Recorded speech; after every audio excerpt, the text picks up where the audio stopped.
Radhe Radhe. Welcome back my YouTube family. I hope आप सब लोग बहुत अच्छे होंगे। मैं बहुत दिनों से ब्लॉग्स अपलोड नहीं कर पा रही हूँ क्योंकि मेरे यहाँ कुछ प्रॉब्लम चल रही थी। वो प्रॉब्लम ये है कि मेरी मम्मी की तबीयत कुछ दिनों से बहुत ज्यादा खराब थी। शुरू में तो ऐसी नॉर्मल फीवर आ रही थी, हमने अपने पास के डॉक्टर को दिखाया भी, पर उससे कुछ ज्यादा उनको आराम नहीं हुआ।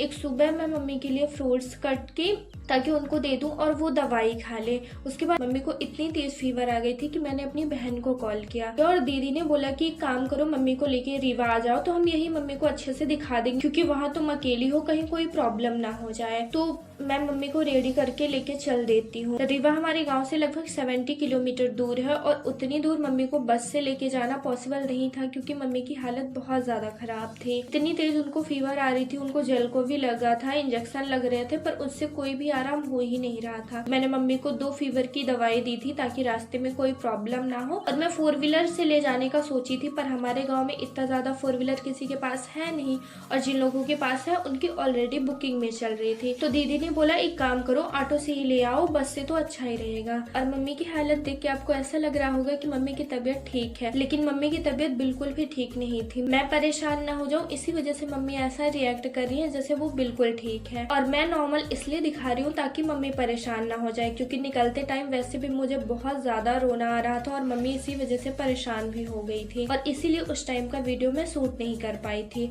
वो क्या है ना कि मैं घर की सबसे छोटी बेटी हूँ, तो मेरे हिस्से में कभी जिम्मेदारी आती ही नहीं है। मेरे हिस्से में बस मस्ती मजाक खुशियाँ ही आती हैं। जिम्मेदारी वाले सारे काम मेरी बड़ी बहन संभालती है, मेरे तक कभी कोई प्रॉब्लम आने ही नहीं देती है, इसीलिए मुझे इन सब चीजों की आदत ही नहीं है। और मम्मी की तबीयत इतनी ज्यादा खराब हो गई थी, ये देखकर मैं बहुत ज्यादा डर गई थी। इसीलिए दीदी बोली कि एक काम करो, इनको लेके हमारे पास आ जाओ, हम इनको अच्छे से डॉक्टर को दिखा देंगे, ये ठीक हो जाएंगे, तुम परेशान मत हो। और मेरे यहाँ कितनी भी बड़ी प्रॉब्लम क्यों ना हो जाए, दीदी उसे संभाल ही लेती है। वो बहुत ज्यादा मेच्योर है, बहुत समझदार है।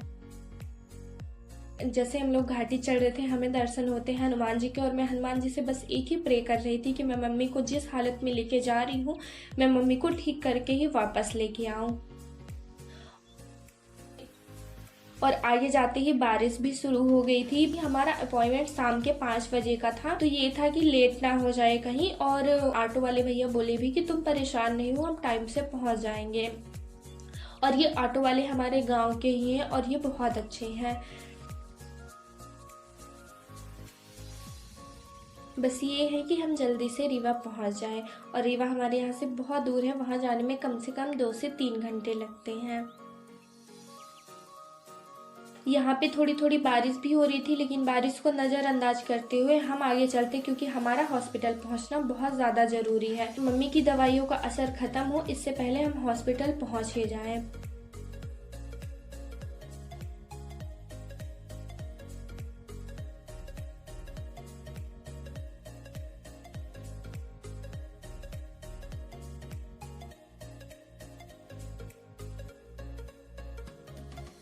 तो हम लोग पहुंच गए हैं हमारी यूनिवर्सिटी अवधेश प्रताप, जो कि रीवा में है।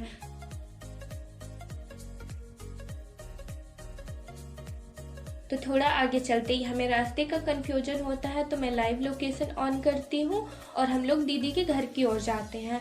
और वहां पहुंचते पहुंचते मम्मी को फिर से बहुत तेज बुखार आ गई थी, इसीलिए मुझे वीडियो रिकॉर्ड करने का कुछ ध्यान ही नहीं रहा।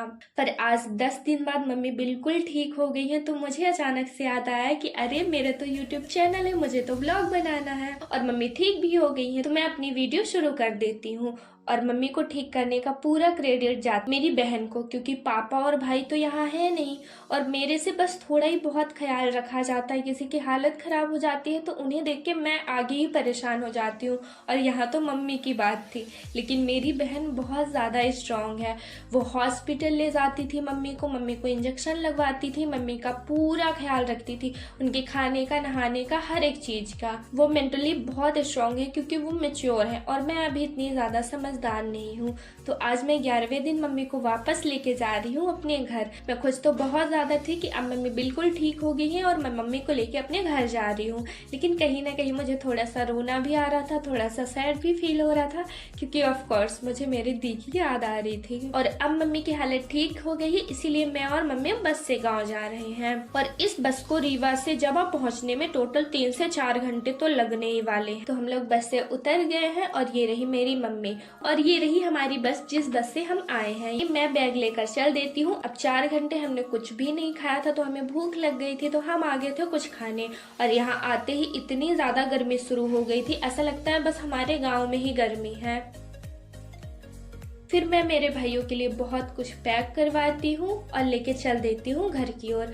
मम्मी चाचू के साथ बाइक से चली गई थी, क्योंकि अभी उनको थोड़ी सी वीकनेस फील हो रही है, तो वो ऑटो से जा रही है। लेकिन खुशी इस बात की होती है कि मुझे रास्ते में मेरी सहेली मिल जाती है, और सहेली मिलने की खुशी तो अलग ही होती है, वो भी जब वो अचानक से मिल जाए। तो हम दोनों लोग इतना मस्ती कर रहे थे, इतना मस्ती कर रहे थे। इस लड़की को जूते पहनने में प्रॉब्लम हो रही थी, तो ये जूते हाथ में ले रही है और ऐसे ही चल रही है।